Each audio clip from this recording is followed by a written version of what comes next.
Senhoras e senhores, boa tarde. Bem-vindos à Câmara Municipal de Birigui, para a continuidade do nosso 4º Congresso FENALERGES. Para compor a mesa, convido o presidente da Câmara de Birigui, Dr. César Pantarotto.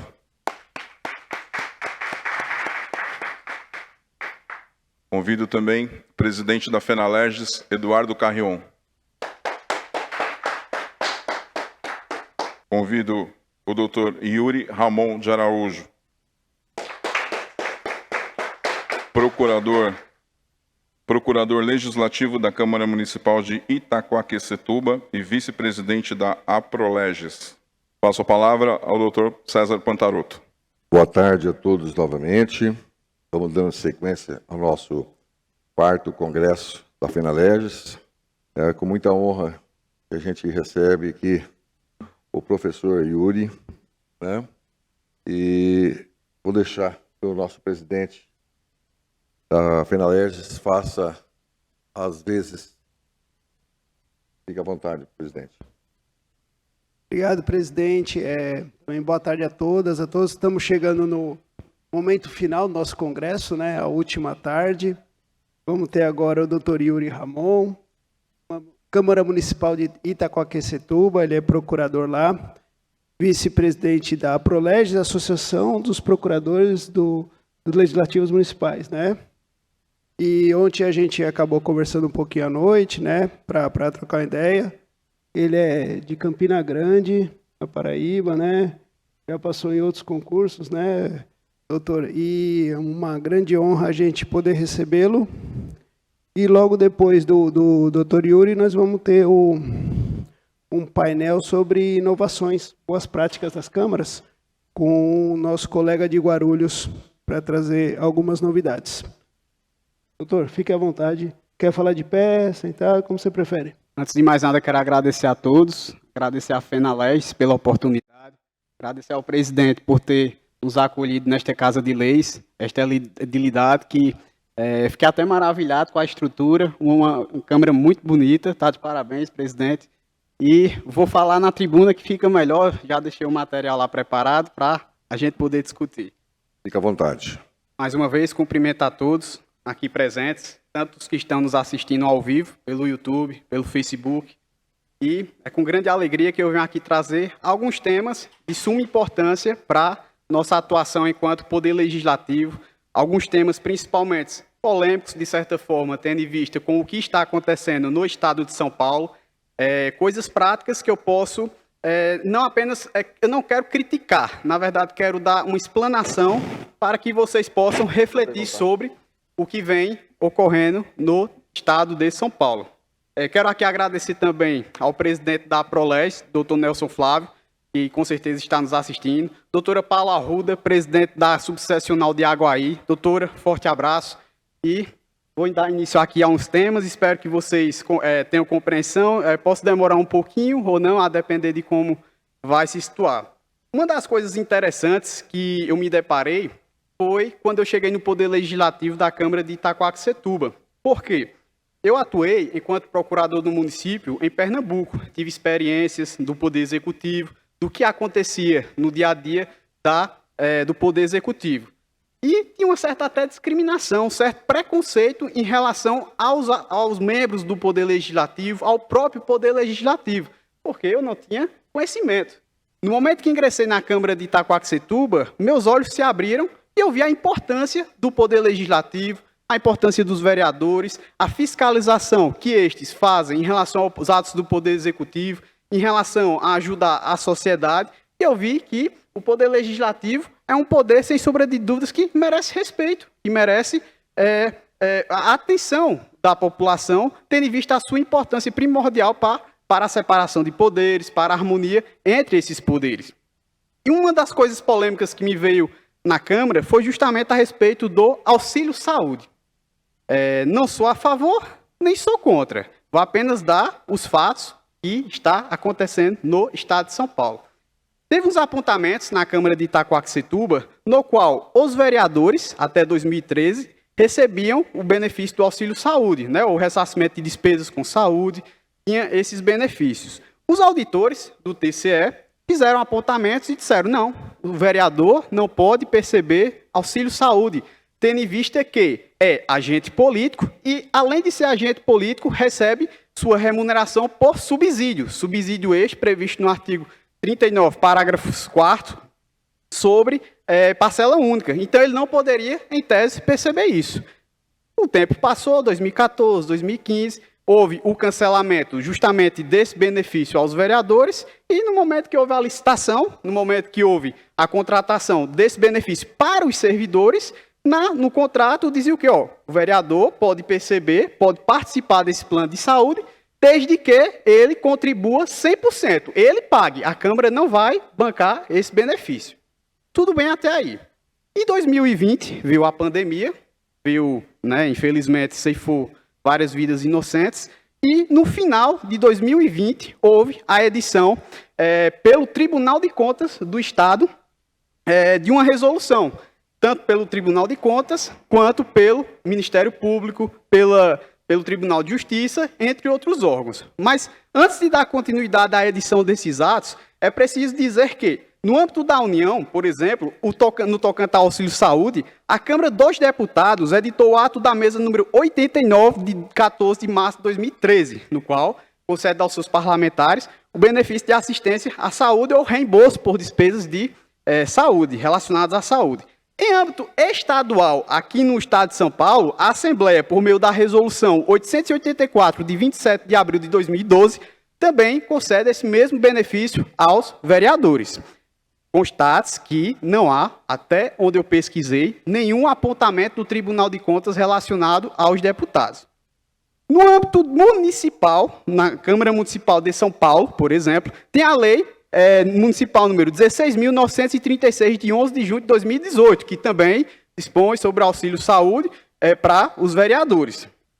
Lá, por ter um Tribunal de Contas próprio, não há também nenhum apontamento. O que é que acontece? O Tribunal de Contas, por meio de seus apontamentos, disse que é uma verba imprópria, o Tribunal de Contas do Estado, e não o Tribunal de Contas do município. O Tribunal de Contas do Estado disse que o auxílio-saúde concedido aos vereadores é uma verba imprópria e, por isso, não poderia ser concedido a eles. E, posteriormente, houve também um apontamento do Ministério Público, que já tinha sanado esse problema na Câmara de Itacoaxetuba, todavia o Ministério Público de Contas disse, não pode o vereador, mesmo que ele pague do bolso dele, receber esse benefício. Por quê? Porque ele está participando de forma indireta e tendo benefício de descontos, que não seria concedido esses descontos se ele fosse pagar por fora, e não junto com a contratação dos servidores. Curiosamente, depois da pandemia, voltando ao que eu disse anteriormente, o Tribunal de Contas, aliás, houve uma polêmica no qual o Tribunal de Justiça do Estado de São Paulo editou a resolução para conceder o auxílio-saúde aos magistrados. Então, teve até uma polêmica, o deputado Kim Kataguiri entrou com uma ação popular, e isso foi para a Folha de São Paulo, e teve aquele estardalhaço todo.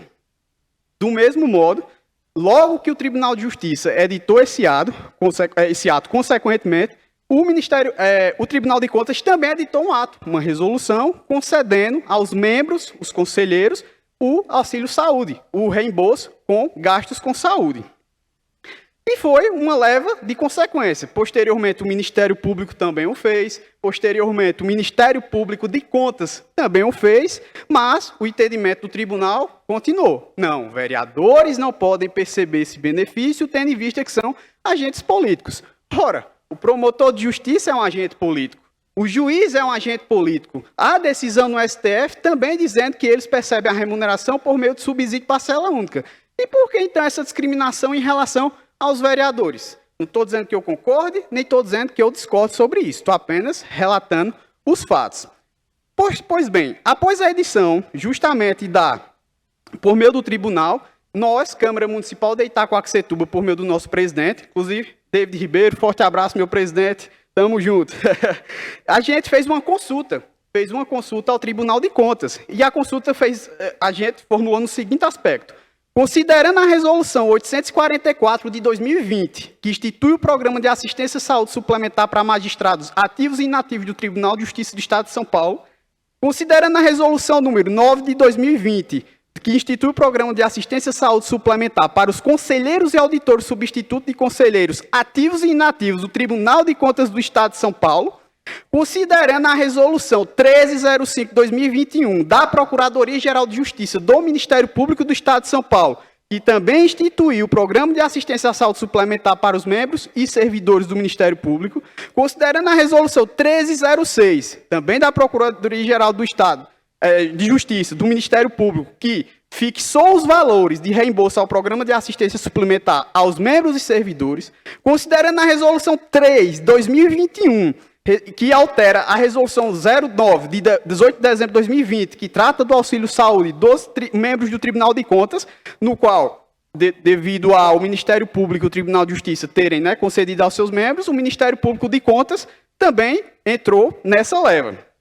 Considerando o disposto no artigo 39, parágrafo 4º da Constituição Federal, no qual o membro de poder, o detentor de mandato eletivo, os ministros de estados e os secretários estaduais e municipais serão remunerados exclusivamente por subsídio fixado em parcela única, vedado o acréscimo, qualquer gratificação adicional, abono, prêmio, verba de representação ou outra espécie remuneratória, obedecido em qualquer caso disposto no artigo 37, 10 e 11, considerando que o sistema remuneratório por subsídio fixado em parcela única dos vereadores das câmaras municipais é o mesmo aplicado aos conselheiros do Tribunal de Contas, magistrados e membros do Ministério Público, considerando que os vereadores de câmaras municipais e magistrados também são considerados agentes políticos pelo Supremo Tribunal Federal, questiona-se, a título de consulta a ser respondido por esta egrégia corte, aos vereadores e servidores das câmaras municipais e seus dependentes, é possível a instituição de programa de assistência à saúde suplementar, consubstanciado no ressarcimento parcial de despesas com planos privados de assistência à saúde médica e odontológica, de livre escolha e responsabilidade do beneficiário, nos mesmos moldes que foram instituídos pelo Tribunal de Justiça, Tribunal de Contas e Ministério Público de São Paulo. É possível? Seria possível isso? O Tribunal de Contas, então, respondendo à nossa consulta, disse que não responderia à consulta porque trataria de um tema, um aspecto em concreto. Não entendi. O regimento interno do Tribunal de Contas dá esta garantia para que as consultas sejam formuladas e para que sejam respondidas. E não foi nenhuma coisa em concreto, foi uma pergunta em tese. As câmaras de vereadores, e não a Câmara de Itacoaxetuba, aos vereadores de câmaras, e não aos vereadores de Itacoaxetuba. Então, deixo essa reflexão para vocês. Posteriormente, junto nessa discussão, eu tive conhecimento de que o Ministério Público do Estado de São Paulo, após a edição do Auxílio Saúde para seus membros, entrou com uma ação civil pública na Câmara de Taubaté, para que fosse proibido justamente esse benefício concedido aos servidores e aos vereadores. O juiz, de primeira instância, deferiu a liminar e ficou suspenso por mais de um ano esse benefício, ou seja, prejudicando os servidores e prejudicando os próprios vereadores. Por consequentemente, meu colega procurador legislativo, Guilherme Riquem, forte abraço, meu amigo, ele entrou com uma contestação informando, ora, nós fizemos nos mesmos modos do Ministério Público, nos mesmos modos da Assembleia Legislativa, nos mesmos modos do Tribunal de Contas, do Tribunal de Justiça, e a ação foi julgada improcedente. Pelo menos uma coisa boa em relação a isso. Então, eu, no meu entender, ora, se é concedido esse benefício tanto a vereadores, a servidores, quanto a membros de poder, e considerando que os vereadores, por serem agentes políticos, receber também remuneração por subsídio em parcela única, tal qual faz os membros de conselhos de tribunais, tribunais de justiça por juízes e desembargadores, Ministério Público por meio de promotores e procuradores de justiça, por que não pode conceder aos vereadores? Por qual razão há esse descrime? Isso deixo para vocês refletirem. Outra questão interessante, partindo para outro ponto, é em relação à transparência. E isso eu estou dando casos práticos, principalmente o que eu vivenciei na Câmara de Itacoaxetuba. O que é que acontece? Nós tivemos um apontamento dizendo que nosso portal de transparência, por exemplo, não era transparente. Havia dificuldade de ter acesso às informações. Portal de transparência esse, com apenas 2 a 3 cliques, você já tem tudo o que você quer saber, de contratos, de licitação, remuneração de servidores e qualquer outro aspecto. Todavia, fazendo uma pesquisa no Ministério Público do Estado de São Paulo, a transparência deles, fazendo uma pesquisa no Tribunal de Contas, a burocracia no Tribunal de Contas, você desiste no meio do caminho, de tantas perguntas e informações que você tem que dar para poder ter acesso, e muitas vezes, quando você já está na etapa final do processo, você não consegue ter acesso. E no Ministério Público, que, em tese, é o fiscalizador dos poderes, fiscalizador da legalidade, das normas, da Constituição, que também era para, em tese, com todo respeito, dar o exemplo, não o faz. Não há essa transparência dos membros e nem de servidores conforme deveria ser. O Tribunal de Justiça, todavia, porém, ele concede, sim, transparência completa, seja de magistrados, seja de servidores. Então, a gente, nesse apontamento, disse, ora, Tribunal de Contas, se o entendimento é de que a nossa transparência é incompatível com os apontamentos efetuados, então nos conceda prazo para que deixemos nossa transparência igual, ipsis literis, à transparência de vossas excelências, desse Conselho de Contas. Né? É mais uma reflexão aí que eu deixo para vocês, né? Sobre esse aspecto.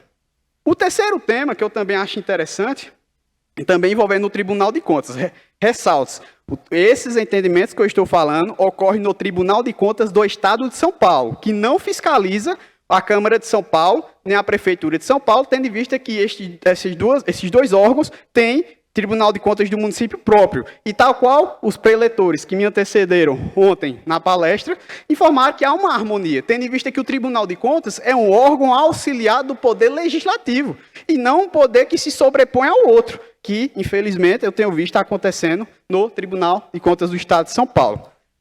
Verba de gabinete. Outro ponto polêmico que eu quero trazer para vocês é que, na Câmara dos Deputados, a exemplo, é concedida a verba de gabinete, pelo menos na última pesquisa que eu fiz, no valor de R$ 111.675,59, nos termos do ato da mesa número 117, de 31 de agosto de 2016. E as despesas com até 25 secretários parlamentares, cuja contratação desses secretários é efetuada pelo próprio deputado federal. Em âmbito estadual, a Assembleia do Estado de São Paulo concede também aos deputados a verba mensal de até 760 UFESPs, denominada de Auxílio de Encargos Gerais de Gabinete de Deputado, destinados a cobrir gastos com funcionamento e manutenção de gabinetes, nos termos da Resolução ALESP 822, de 14 de dezembro de 2001.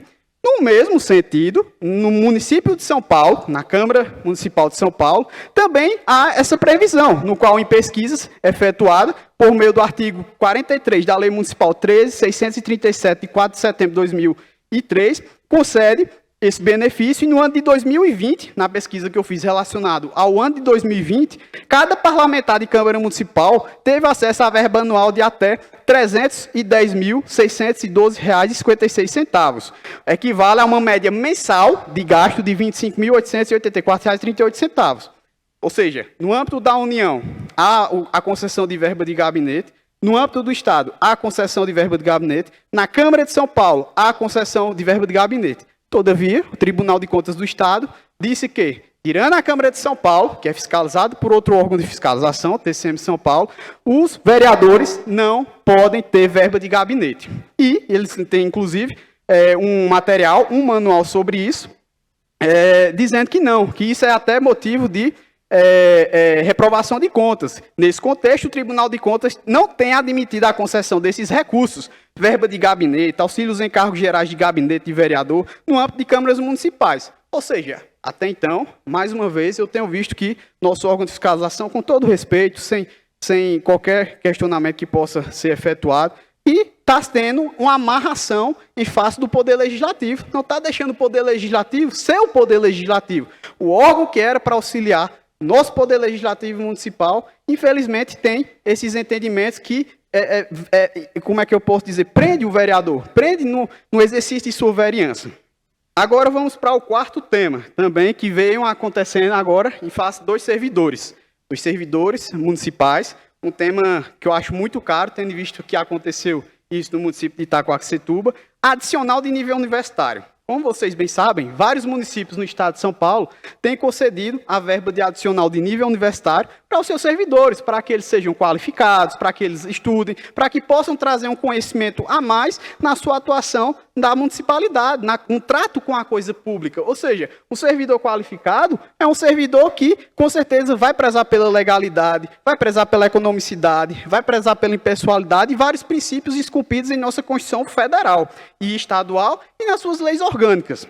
E o que é que tem acontecido? O Ministério Público do Estado de São Paulo tem ingressado com várias ações diretas de inconstitucionalidade nesses municípios. E todas essas ações diretas de inconstitucionalidade estão sendo julgadas procedentes, porque a alegação é de que o benefício pecuniário não tem um parâmetro objetivo, não tem objetividade na concessão, é concedido a todos indistintamente. Mas, ora, o benefício é para quem concluiu o curso de nível superior, para quem, enfim, de acordo com a legislação, mas todas as legislações têm sido julgadas inconstitucionais, inclusive no município de Itaquaquecetuba, no qual, na sustentação oral que eu fiz, na ADI, que infelizmente foi julgada procedente, eu trouxe mostrando ipsis literis. Ora, o nosso adicional de nível universitário é igual ao concedido por vossas excelências no Tribunal de Justiça, pelo adicional de qualificação e pela gratificação de qualificação concedida aos servidores do Ministério Público. E está aqui, os mesmos requisitos objetivos, tal qual faz o TJ e o Ministério Público. Então, por que nossa legislação deveria ter sido julgada inconstitucional? Deixa eu pegar aqui mais as informações, até que eu prestei a ler só a emenda para vocês terem um entendimento do que está acontecendo. A Lei Complementar A Lei Complementar 1111, de 25 de maio de 2010, né, que institui o plano de cargos e carreiras dos servidores do Tribunal de Justiça do Estado, concede, em seu artigo 37, ao adicional de qualificação, em razão de conhecimentos adicionais adquiridos, comprovados por meio de títulos, diplomas ou certificados de cursos, graduação e pós-graduação em sentido amplo ou estrito. No mesmo sentido, a Lei Complementar 1118, de 1º de junho de 2010, que institui o plano de cargos e carreiras do Ministério Público do Estado, também concede a gratificação de qualificação em razão de conhecimentos adicionais adquiridos, comprovados por meio de títulos, diplomas ou certificados de curso de formação escolar mais elevada do que exigido para o provimento do seu cargo. Nossa lei complementar municipal, que foi declarada inconstitucional, concedia o adicional de nível universitário, que será devido em razão de conhecimentos adicionais adquiridos pelo servidor de cargo efetivo, comprovados por meio de curso de graduação de nível superior. Então, posteriormente, eu, inclusive, disse, ora, a gente fez igual a vocês. Então, de duas, uma. Ou nós acertamos ao parametrizar a legislação com vocês, Ministério Público e Tribunal de Justiça, ou a gente errou, no qual vocês também erraram. E, resultado, foi julgada procedente a ação direta de inconstitucionalidade, prejudicando diversos servidores. E, novamente, estou apenas relatando os fatos que eu tenho vivenciado na minha prática, pouca prática, experiência, ainda tenho muito a aprender, mas tem algumas coisas que tenho que trazer à baila para mostrar para vocês. Além disso, fazendo um subtópico sobre isso, o julgamento por unanimidade. Todo julgamento de ação direta de inconstitucionalidade efetuada hoje, até quando se trata de benefícios concedidos a servidores, se vocês tiverem a oportunidade de assistir, não dura mais que 10 segundos. É lido a ementa do acordo, né? E, posteriormente, 10 segundos para menos. Todos estão a favor? Julgado procedente à ação direta de inconstitucionalidade. Próximo. E, assim, em uma pauta de uma quarta-feira, por exemplo, 10 ações diretas de inconstitucionalidade, se for somar o tempo do julgamento mesmo efetuado, todos por unanimidade, não dá, acho que 1 minuto. Onde é que está a apreciação das razões? Onde é que está efetuado o debate? Por mais que se faça sustentação oral e mostre, a gente fez igual a vocês. O que é que está acontecendo? Novamente, os fatos que eu trago aqui, com todo respeito ao Tribunal de Justiça do Estado de São Paulo, com todo respeito ao Ministério Público do Estado de São Paulo, eu acho que deveria haver uma reflexão, haveria que sentar à mesa os poderes de câmaras municipais, inclusive sugiro até ao presidente, se tiver oportunidade, quando tiver esse tipo de questionamento, tentar fazer uma força conjunta entre outras câmaras municipais, porque só uma Câmara Municipal não tem, eu entendo, uma força para discutir com esses poderes. Diferente de uma Assembleia Legislativa, no qual editam as leis que, justamente, beneficiam tanto o Tribunal de Justiça quanto o Ministério Público. Então, não há essa queda de braço, diferente do que há em âmbito municipal. vamos para outras. Consultas do TCE, que outro questionamento que eu faço, quando eu atuei em Pernambuco, toda dúvida que eu tinha em relação à licitação, concessão de vantagens, qualquer outra coisa, eu acessava o Tribunal de Contas de Pernambuco, colocava o tema que eu queria e teria a resposta rapidamente de várias consultas formuladas por municípios ou câmaras municipais e qual era o entendimento do Tribunal de Contas. No estado de São Paulo, eu acho que é o único tribunal no qual eu não vejo eles responderem consulta, não consigo ter acesso, talvez eu que esteja pesquisando errado, né? Vai saber, mas eu não consigo ter acesso às consultas e só teve uma consulta respondida desde que eu cheguei aqui, devido à Lei Complementar 173, em que vários municípios, várias câmaras, o Tribunal de Justiça Militar de São Paulo e o próprio Tribunal de Justiça fizeram em conjunto, debatendo os mesmos temas sobre a Lei Complementar 173, aí nesse caso o tribunal respondeu à consulta, porque eu acho que, tendo visto o número de órgãos que fizeram a mesma pergunta ao Tribunal de Contas, eu acho que ele não poderia se esquivar, tendo visto que futuramente poderia prejudicar o julgamento de contas desses municípios. Outra questão, não sei se ocorre aqui em Birigui, mas também está ocorrendo em Itacoaxetuba, que é uma situação até, enfim, é o tema sobre servidores, orientação SDG, parâmetro do Ministério Público. O que diz?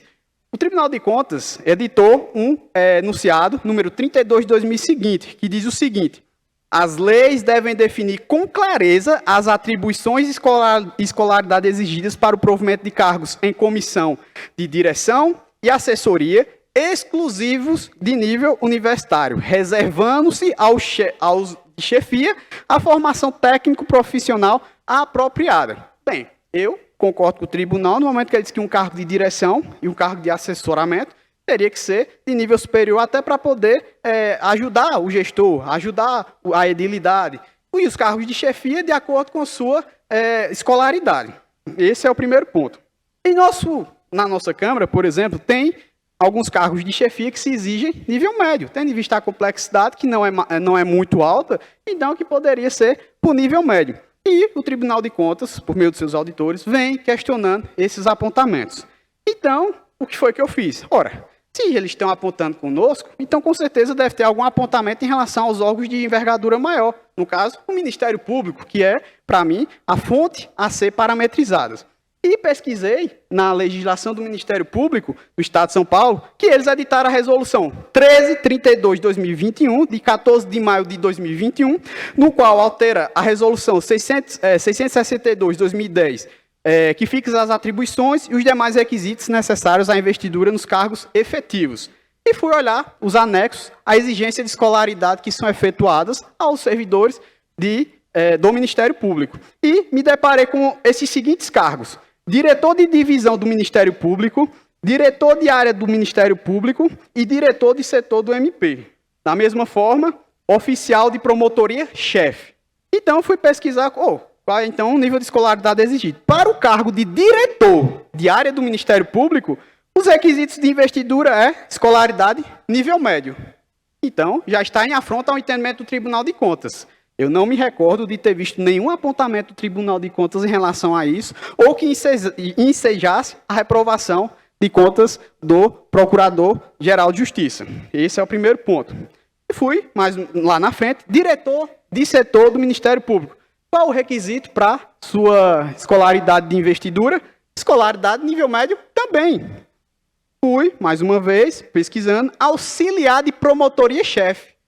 Chefia, pelo menos em nível médio, deve exigir escolaridade, nível básico. Oficial de promotoria, chefe. Escolaridade, nível médio. Novamente, eu não me recordo de ter visto nenhum apontamento do Tribunal de Contas sobre esses cargos, ou que ensejasse ou prejudicasse as contas serem prestadas pelo Ministério Público. E por que nas câmaras municipais há uma exigência tão forte, há uma exigência que vem reprovando contas de gestores, principalmente de presidentes, no qual as contas julgadas pelo prefeito, se forem julgadas irregulares, a Câmara ainda pode, se forem pelo parecer prévio, opinativo para que sejam julgadas, né? Improcedentes, enfim, a Câmara ainda pode fazer o julgamento e dizer, não, a gente não concorda com o posicionamento do TCE. Todavia, o presidente da Câmara, se fizer qualquer ato que contrarie o TCE, e mesmo às vezes tendo razão, terá suas contas reprovadas imediatamente. Então, onde é que está a parametricidade? Onde é que está o princípio isonômico? Onde é que está a questão de garantias? Como é que está essa questão? Por que essa discriminação, esse discrimínio em relação às câmaras municipais? Por que não faz na Assembleia Legislativa, no Ministério Público, no Tribunal de Justiça? É apenas as câmaras municipais, o lado mais fraco da corda, é um pensamento a se refletir.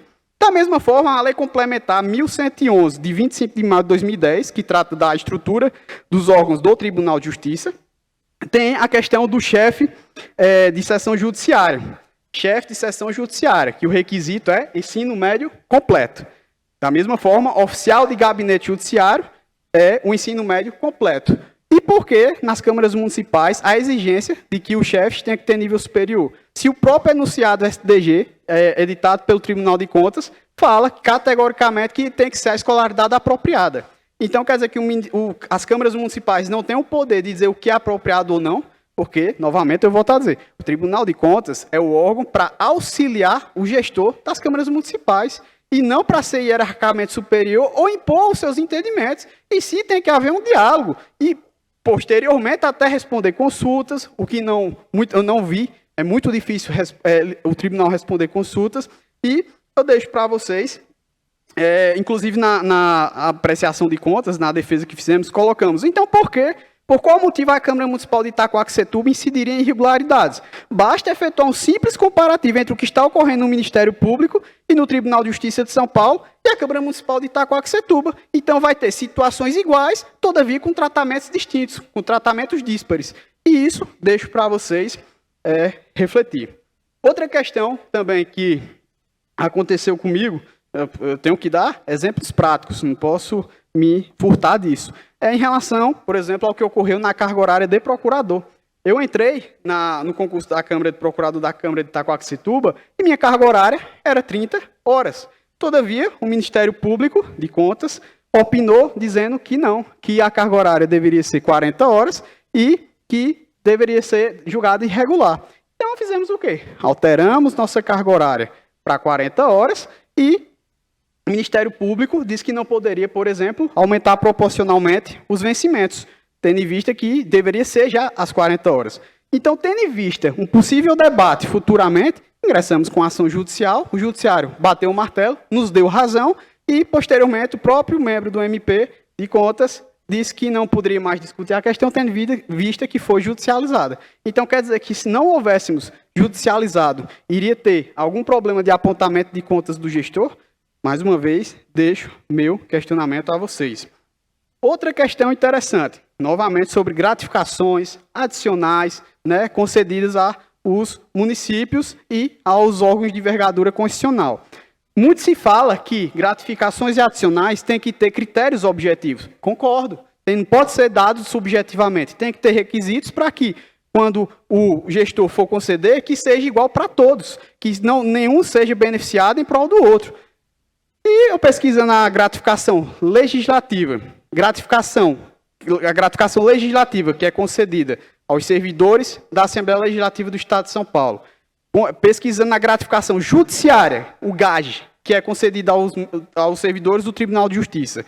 E pesquisando a gratificação de promotoria, que é concedida aos servidores do Ministério Público, não há nenhum requisito objetivo. A lei apenas diz, aos vencimentos dos servidores da Assembleia, do Tribunal e do Ministério Público, é acrescentada a gratificação. Onde é que está o objetivo? Onde é que está aí os requisitos? É apenas concedido pura e simplesmente a bel prazer? Posso estar equivocado, mas é uma reflexão que eu deixo para vocês de que toda semana há julgamento de ações diretas de inconstitucionalidades que são prejudiciais aos servidores de câmaras municipais e de municípios e de uma forma, às vezes, que vem a prejudicar vários que entram em uma situação desesperadora. Imagine você saber que você tem um determinado benefício concedido com base em lei, com base em aprovação efetuada pelo Legislativo, que seguiu os requisitos de processo legislativo e, do nada, vem uma decisão que venha a prejudicar a todos, E outro tema, esse tema aqui foi um tema que me deu uma certa dor de cabeça, uma preocupação em relação ao Poder Legislativo, em relação aos servidores do Poder Legislativo, que eu preciso trazer aqui para vocês. Se trata da isonomia, paridade de vencimento em relação aos servidores do Poder Executivo e do Poder Legislativo. Na redação originária da Constituição Federal, o que é que tinha, logo quando foi aprovado em 88? Artigo 37, inciso 11, que hoje é o que limita o teto dos ministros do STF. A redação original dizia: a lei fixará o limite máximo e a relação de valores entre o maior e a menor remuneração dos servidores públicos, observados como limites máximos e no âmbito dos respectivos poderes, os valores percebidos como remuneração em espécie a qualquer título por membros do Congresso Nacional, ministros de Estado, ministros do Supremo Tribunal Federal e seus correspondentes no Estado, no Distrito Federal, nos territórios, nos municípios, os valores percebidos como remuneração em espécie pelo prefeito. Inciso 12. Os vencimentos dos cargos do Poder Legislativo e do Poder Judiciário não poderão ser pagos pelo Poder Executivo. Lembrando que o inciso 12 permanece a redação originária até hoje. O inciso que antecedeu e justificaria esse inciso 12 foi alterada pela Emenda Constitucional 19 de 98, mas teve outras alterações antes. Da mesma forma, a redação originária da Constituição de 88. 39.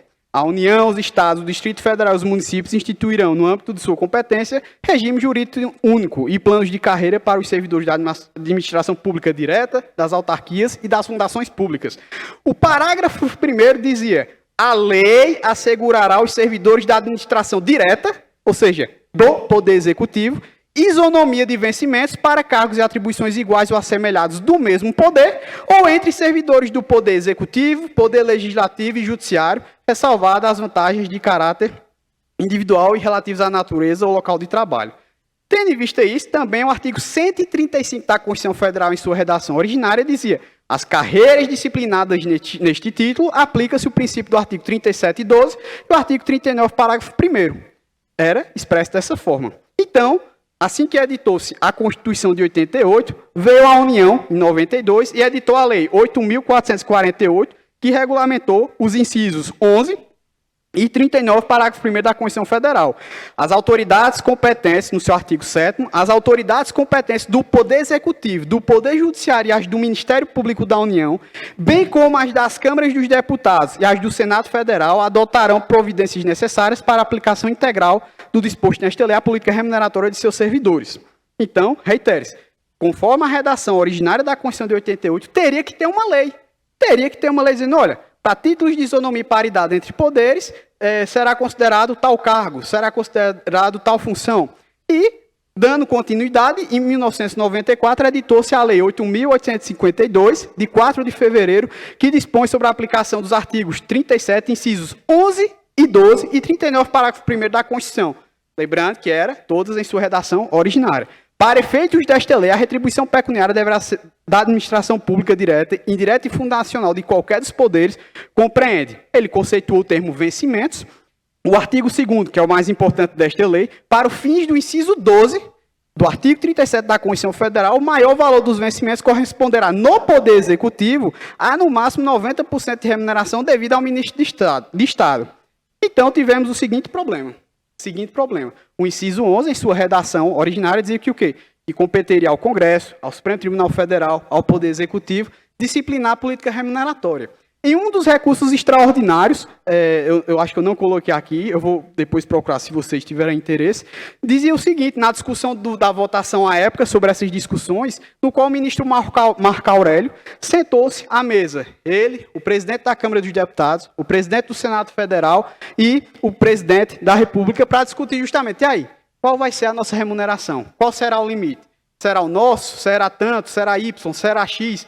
E eles não chegaram num acordo. Não chegaram no acordo porque no momento que um disciplinou que seria X, o outro não concordo, quero que seja Y.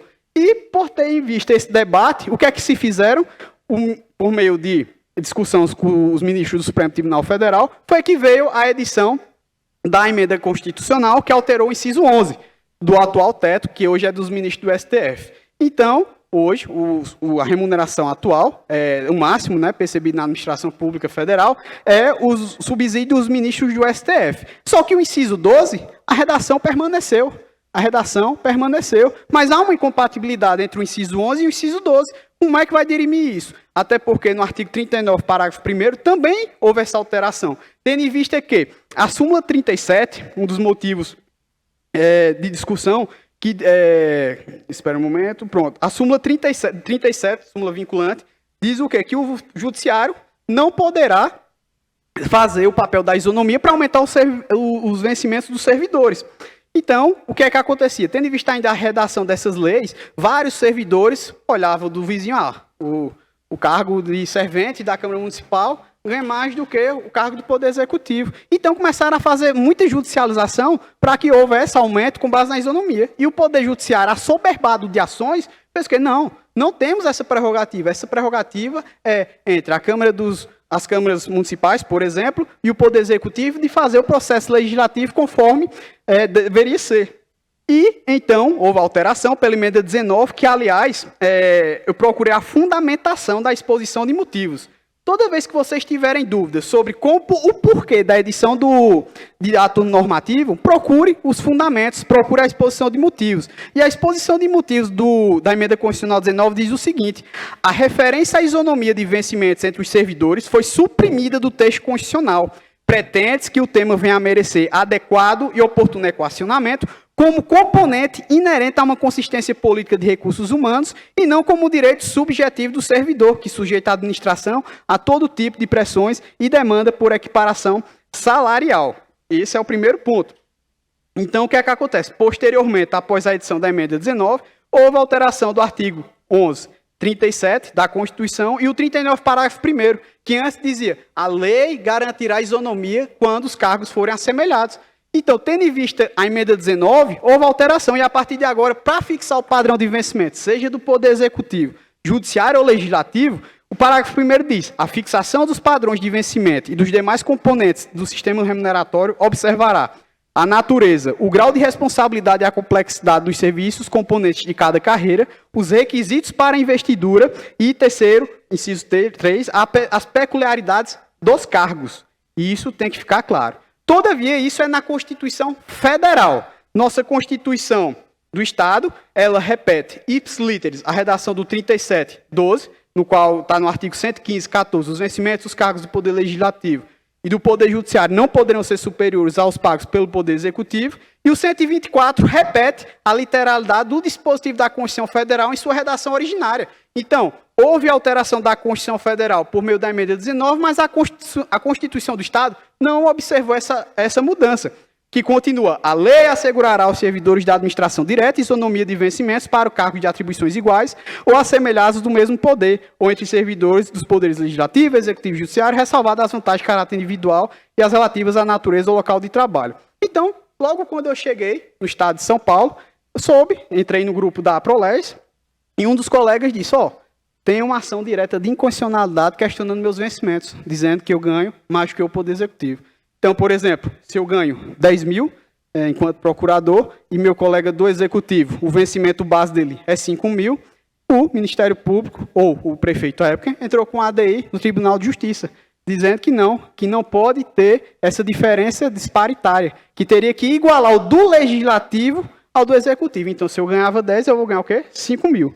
Eu me pergunto, a Constituição tem letras vãs? A Constituição é contraditória? Porque no próprio inciso 13 diz que da irredutibilidade de vencimentos. Inciso, não coloquei aqui, inciso 14, que diz que os vencimentos e remuneração são irredutíveis, com base na garantia da estabilidade financeira. E o Tribunal de Justiça, eu até pensei, não, o Tribunal de Justiça não vai julgar esse absurdo. Com certeza vai ser julgado improcedente. Resultado da lei, procedente. Então, o colega do Legislativo foi prejudicado. E não só o colega do Legislativo, quanto vários servidores do Poder Legislativo. E foi quando a gente, enquanto associação, se reuniu e disse: não pode, isso é um absurdo, onde é que está a garantia de estabilidade financeira e tudo mais?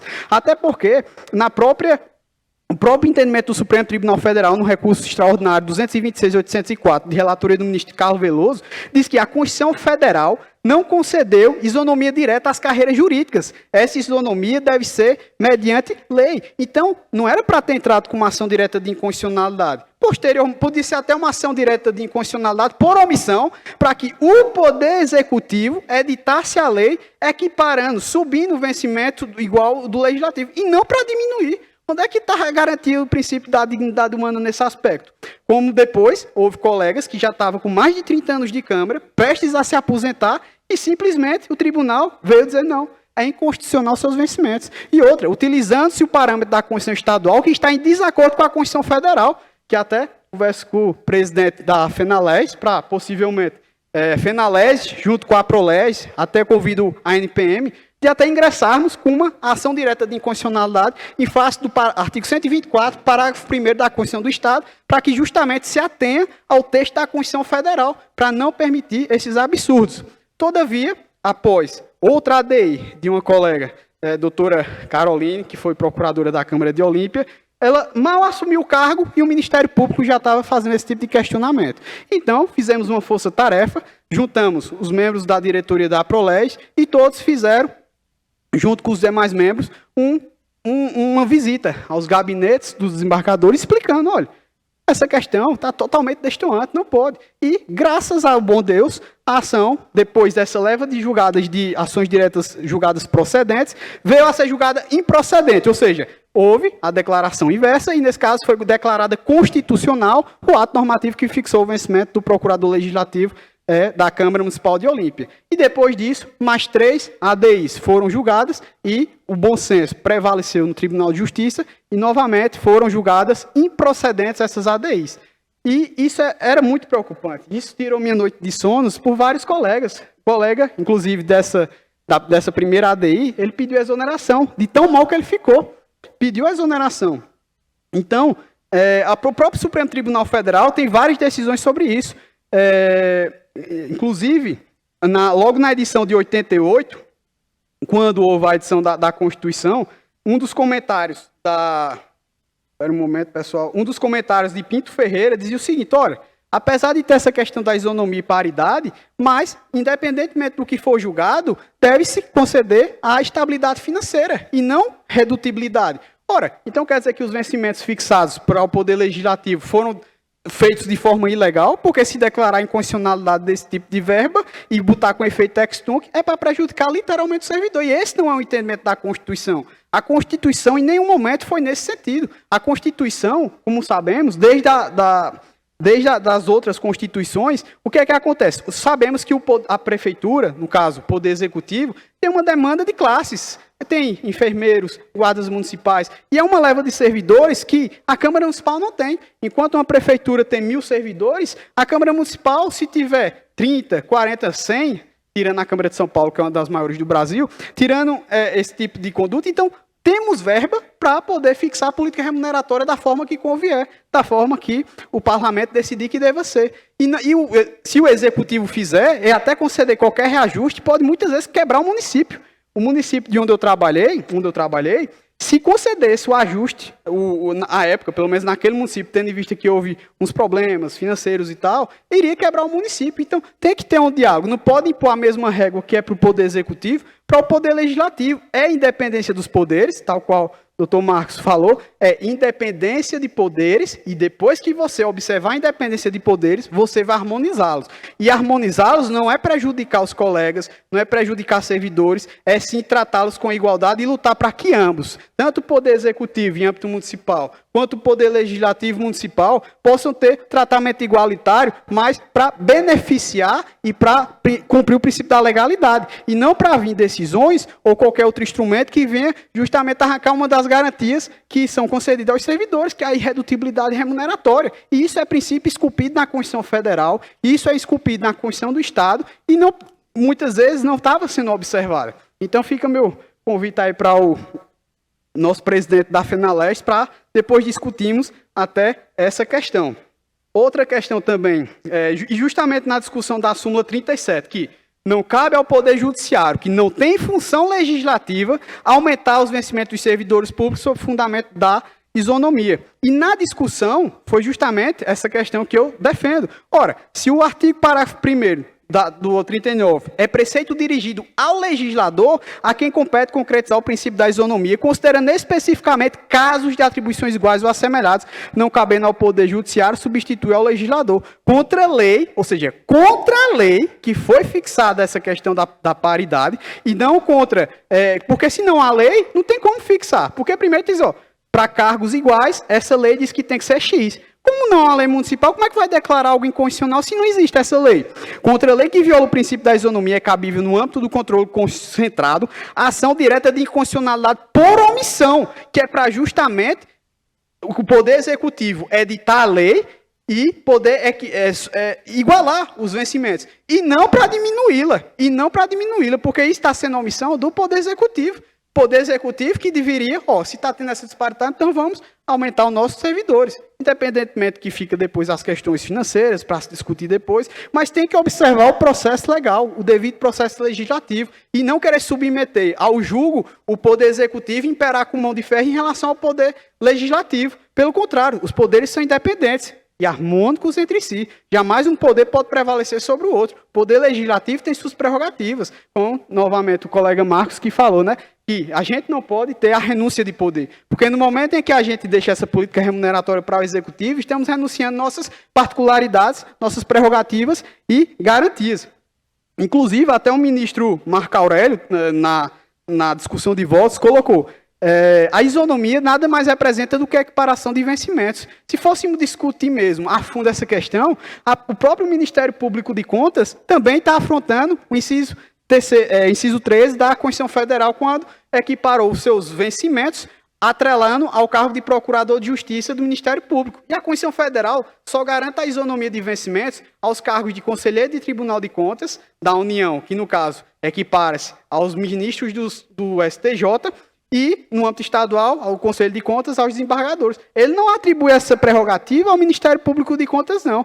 Então, tem que ver essas coisas. Não pode medir a régua de um à estatura do outro. É isso que tenho a dizer. E outra questão, já finalizando, eu sei que eu fazer que nem Abraham Lincoln, eu sou muito preguiçoso. Quando eu começo a falar, eu tenho preguiça de parar, Então, já estou encerrando, já estou partindo para o final. A questão dos vereadores, dos assessores por vereador, também, que hoje é um grande problema nos municípios de São Paulo, excetuando o próprio município de São Paulo, que tem o seu Tribunal de Contas, no qual, muitas das vezes, a gente sabe que a atividade parlamentar é importante. O vereador ele não atua só, o vereador precisa ter seus assessores de confiança para que ele possa fazer o bom serviço, para fazer o parlamento, a fiscalização, para fazer tudo mais. Mas o Tribunal de Contas vem amarrando a estrutura do parlamento, vem às vezes impossibilitando o vereador de sua atuação. Às vezes até eu me questiono, será que vale a pena ser presidente da Câmara Municipal aqui no estado de São Paulo? Porque eu conheço as outras câmaras de outros estados, e sim, vale a pena porque tem essas prerrogativas. Mas no estado de São Paulo, o Tribunal de Contas, ele aquilata o poder legislativo. Então, eu fiz até um questionamento, logo quando eu cheguei na Câmara Municipal, o Tribunal de Contas, para fazer uma tese, Eu queria saber quantos assessores tem por gabinete de conselheiro. E a resposta que eles me deram foi: é só você olhar no Diário Oficial do Estado que você vai ver que um dia vai ser nomeado um assessor, outro dia vai ser exonerado, procure lá. Cadê a informação? Não tive a informação, É até engraçado isso.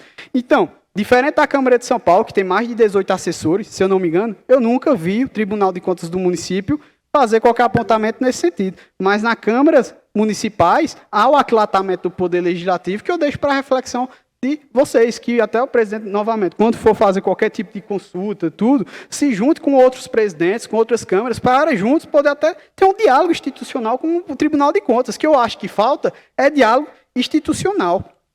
E, pessoal, já aqui findando, quero agradecer a oportunidade a todos. Espero que eu quis fazer apenas essas críticas em algo que me incomoda e que eu vejo que nós servidores, labutamos, estudamos, querendo fazer as coisas conforme a lei, conforme a Constituição, e muitas das vezes os próprios órgãos de envergadura constitucional vêm limitando tanto os servidores municipais quanto os membros de poder, seja na prefeitura, seja na Câmara Municipal, e que a gente possa ter essa reflexão de atuação e juntos a gente unam forças e não divisão de forças. O Ministério Público e o Tribunal de Justiça são potências, por quê? Porque os membros e servidores são unidos.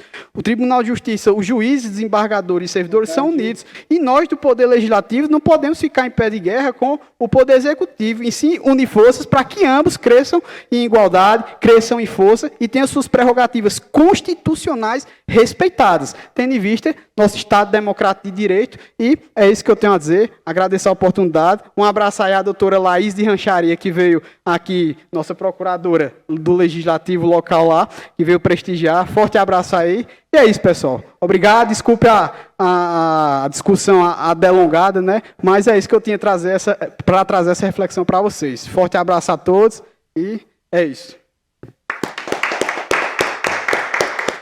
Boa tarde. Muito obrigado, doutor Yuri. Eu vou passar a palavra para o presidente Eduardo, da FENALEGES. Ele gostaria de fazer algumas indagações.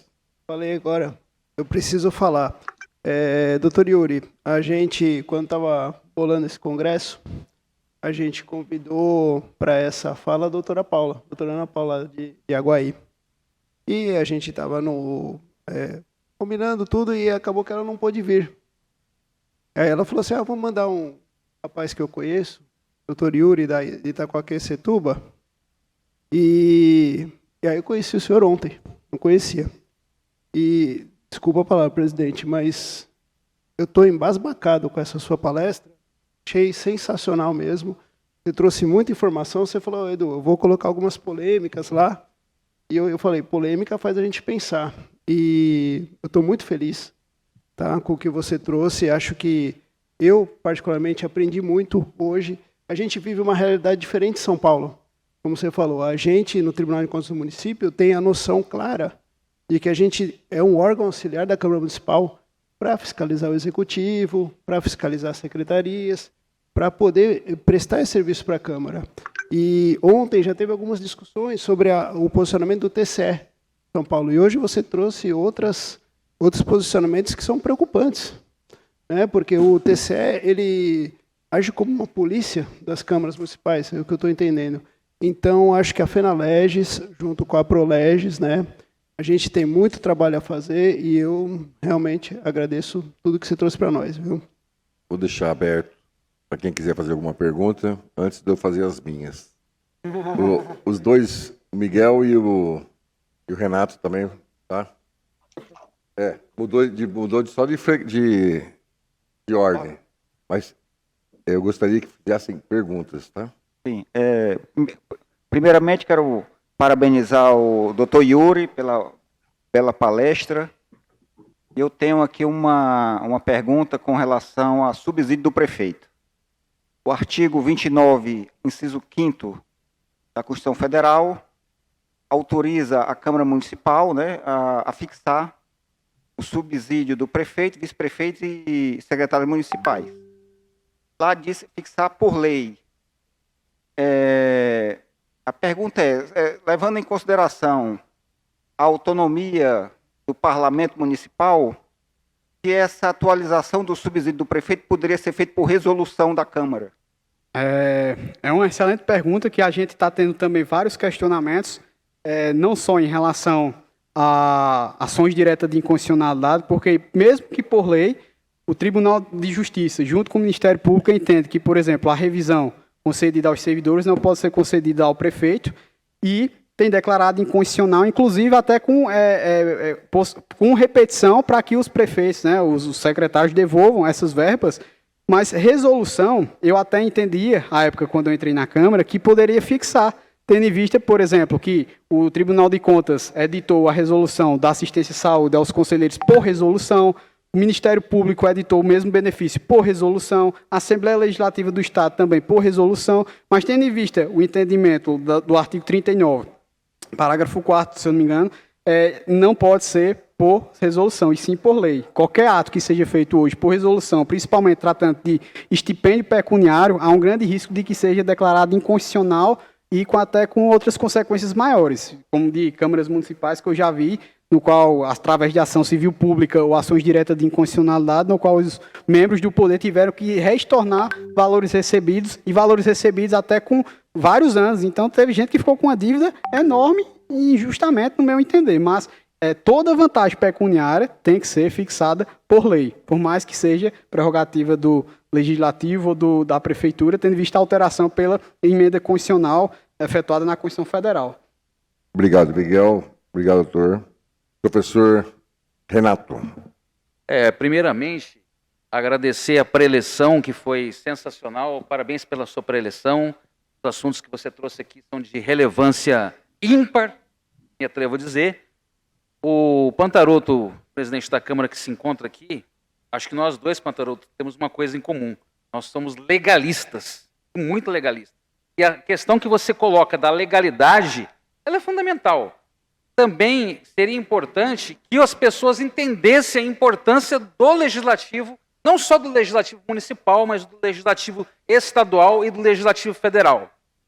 E aí, como comentário ou como sugestão, talvez, primeiramente, antes de colocar todas essas questões, foram colocadas de maneira muito intrincadas, com uma certa tecnicidade, que é peculiar aos operadores do direito, como é Vossa Senhoria, me refiro com todo respeito a Vossa Senhoria, a gente deveria colocar essas questões para que as pessoas entendessem a importância do que se faz no Legislativo, a importância dos funcionários do Legislativo e da qualificação e das remunerações e outras, digamos, que chamam-se benesses, que não são, para que o Legislativo ou os legislativos atuem de forma a beneficiar a municipalidade e a coletividade, que é a função do Legislativo.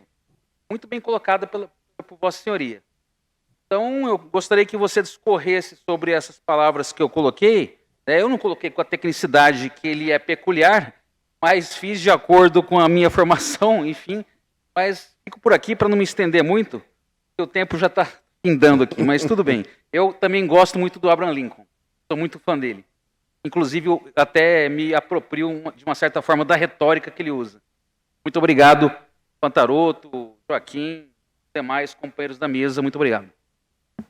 Agradeço pelas palavras, e é exatamente como eu falei, né? Atuei no Poder Executivo e vi como é que funciona as questões primordiais, políticas públicas, como é efetuada a execução de leis orçamentárias, a execução de gastos, de administração, e tive a honra de ingressar no Poder Legislativo e ver a importância. Eu mesmo, antes de ingressar, eu tinha um certo preconceito.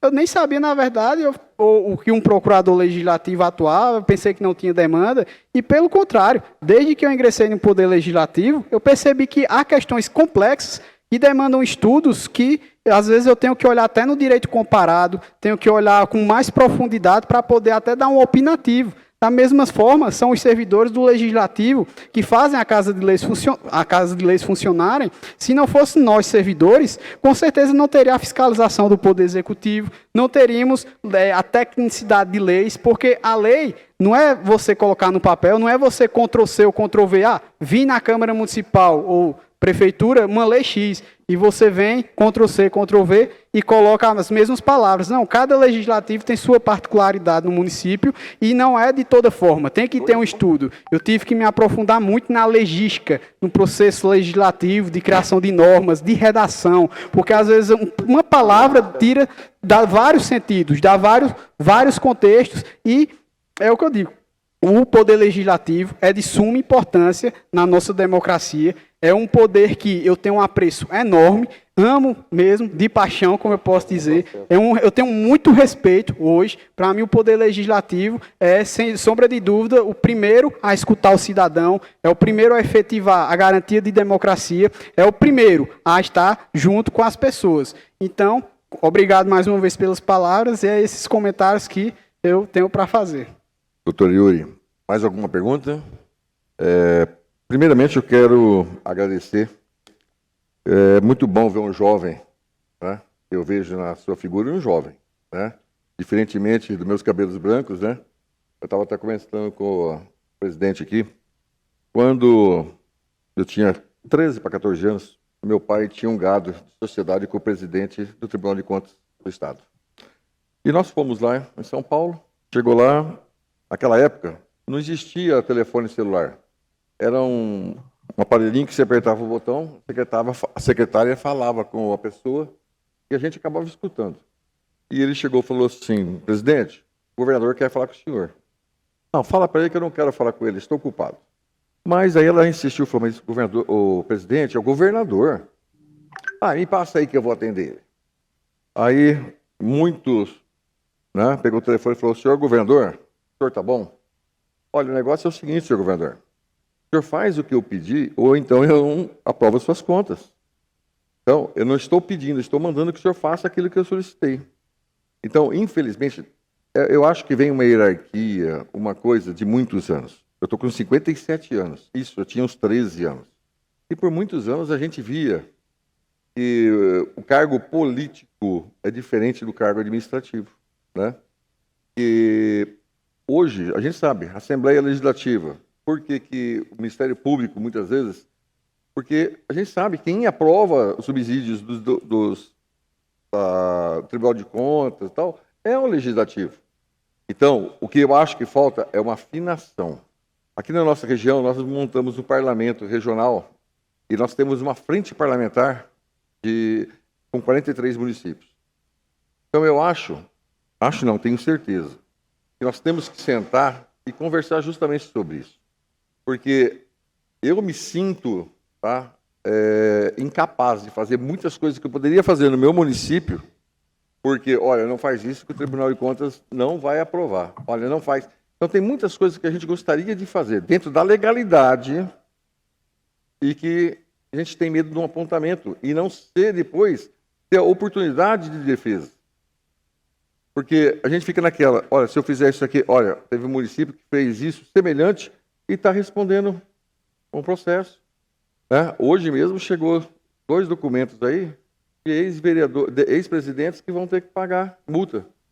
Então, infelizmente, eu não sei o que acontece. Se a gente passa a ser mal visto no contexto geral, né? Porque a pessoa, você fala assim, é que nem eu estava conversando com o Marcos ontem, eu falei assim, eu não tenho vergonha de dizer que eu sou vereador, mas eu tenho cisma de ser presidente da Câmara, porque eu respondo com meus bens durante muitos anos, mesmo sabendo que eu não estou fazendo nada errado.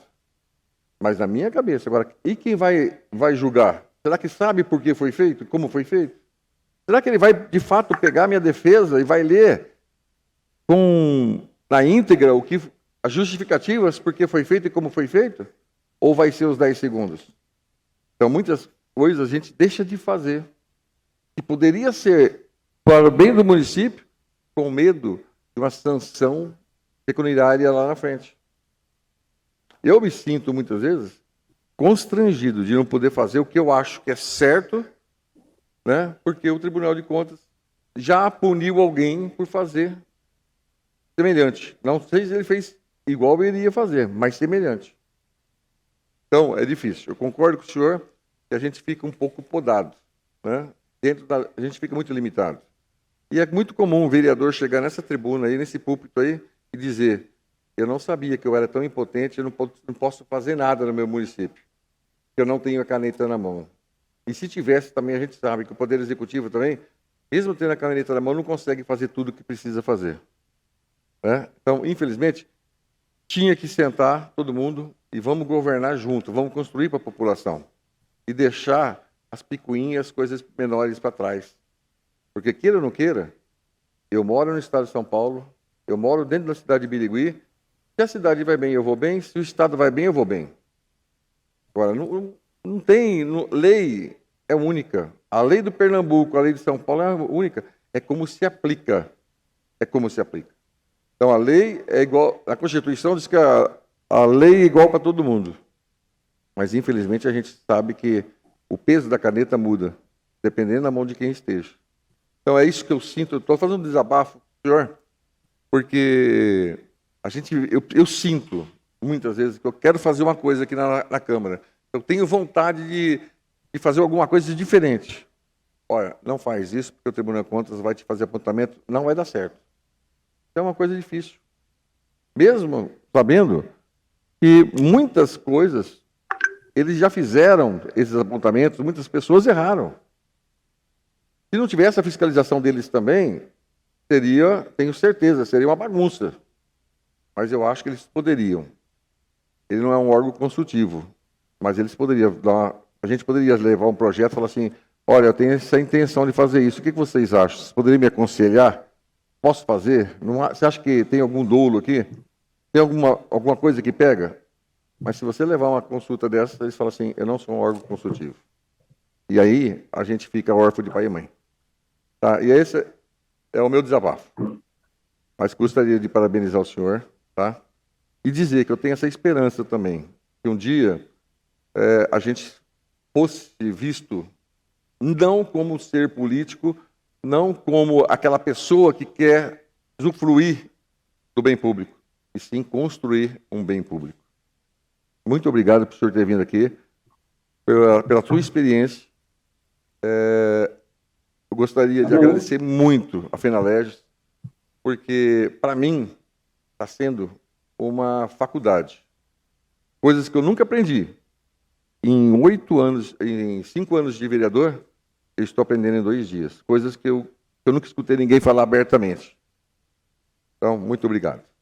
Eu aqui agradeço também, mais uma vez, a oportunidade por ter aberto a casa para a explanação de temas tão importantes e